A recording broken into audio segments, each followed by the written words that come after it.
Alongside Brent Hubbs, I'm Austin Price for the Volquest Stock Report. Heading into this Vanderbilt game, stock up for you this week. Stock up for me is Ethan Davis. And, I've been one of those who have questioned Ethan Davis a good bit. He's had a hard time staying healthy. He's not been physical enough. Could he be a tight end?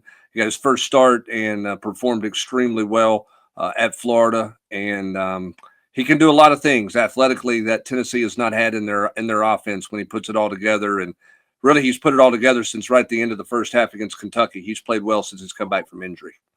Stock up for me is Deshaun Bishop. It needs 114 yards this week to get to 1,000 in the regular season. Would be pretty cool accomplishment for a former walk-on from Carnes. Love his patience. He's always falling forward. I love what he brings to the table leadership-wise.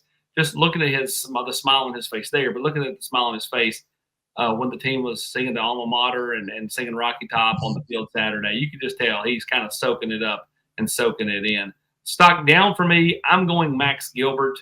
Everybody's going to point to the Georgia miss, but he's just not consistent enough for me, Brent. He is, I think it's in his head at this point. I really do. I think he's got to find a way to get his mojo back. He went through a lull last season and then came back super strong.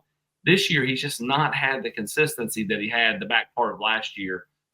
Too many shots like that, just where he's, kind of just frustrated with the overall kick or the outcome.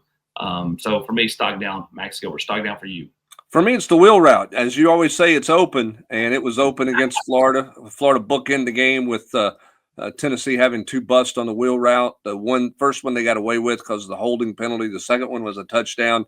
I guarantee you Vanderbilt's going to show that this week in some capacity. It may not be with the tailback.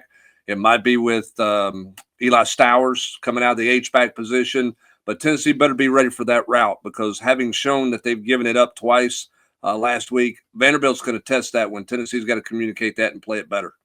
Yeah, maybe it's something that Tennessee's defense can bait them into throwing it and then jump it. You never know. We'll see. Stock stagnant for me is the bowling situation.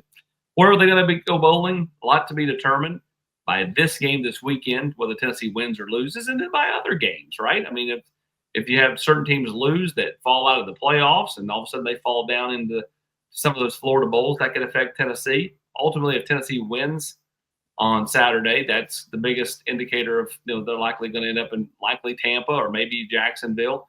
If they lose and other teams lose, they could fall as far as Nashville or Charlotte. So, a lot to be determined on the bowling situation. Stock stagnant for you. Yeah, for me, I'm going to take your stock down, and I don't disagree with you in Max Gilbert. I think for me, it's stock stagnant on where's Josh Heupel with Max Gilbert. What are they going to do if it comes, 4th and 4 and it's a 50-yard field goal? Do you kick it or do you go for it? How much confidence is there in where Max Gilbert is right now? Not just his confidence, but how much confidence does Tennessee have in Max Gilbert at this point? I don't think we know that till you get into a pressure situation. What do they do Saturday if they find themselves in that situation? He is Brent Hubbs. I'm Austin Price. This has been the Volquest Stock Report for this Vanderbilt.